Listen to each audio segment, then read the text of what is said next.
LPG gas సంక్షోభం అసలు నిజమే. మన దేశంలో గ్యాస్ సమస్య పెద్ద సంక్షోభంలో చాలా మంది ఏమనుకుంటున్నారంటే ఇది యుద్ధం వల్ల వచ్చిందని, లేదా గ్యాస్ కొరత ఏమో ఉందేమో అనుకుంటున్నారు. కానీ నిజం ఏంటంటే ఇది కొరత సమస్య కాదు, ఇదొక పాలసీ ప్రాబ్లం. ఒక షాకింగ్ ఫ్యాక్ట్ చెప్తా. భారతదేశంలో వాడే మొత్తం ఎల్పిజిలలో కమర్షియల్ యూసేజ్ కేవలం 9%. అంటే ఈ హోటల్స్, మెస్సులు, హాస్టల్స్ వాడేది చాలా చిన్న భాగం, కానీ రిస్ట్రిక్షన్స్ మాత్రం ముందుగా వాళ్ళపైన పడుతున్నాయి. దాంతో ఏమవుతుంది, ప్రజలు అల్టిమేట్లీ స్కేర్సిటీ వచ్చేస్తుంది కదా, గ్యాస్ దొరకదేమో అని చిన్నగా సిలిండర్ స్టాక్ చేయడం మొదలు పెడతారు. ఇంకో పెద్ద సమస్య ఏంటంటే బ్లాక్ మార్కెట్. 1000కి దొరికే డొమెస్టిక్ సిలిండర్ని తీసుకొని కొంతమంది కమర్షియల్ సిలిండర్లో రిఫిల్ చేసి దాన్ని 3500కి, 4000, కొన్ని చోట్ల 5-6 వేలు కూడా అమ్ముతున్నారు. అంటే క్రైసిస్ ఎక్కడి నుంచి వస్తుంది? మార్కెట్ నుంచి కాదు, పాలసీ డిస్టార్షన్స్ నుంచి. దీనివల్ల ఇంపాక్ట్ ఎవరికంటే హోటల్ కార్మికులు, small food business, hostel students, daily workers, వాళ్ళ లైవ్లీహుడ్ మీద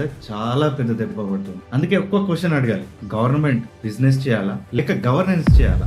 మార్కెట్ ని ఓవర్ కంట్రోల్ చేస్తే క్రైసిస్ పక్కా బాస్. కరెక్ట్ పాలసీ ఉంటే సప్లై ఆటోమేటిక్ గా బ్యాలెన్స్ అవుతుంది. మీ ఒపీనియన్ ఏంటో కామెంట్స్ లో చెప్పండి.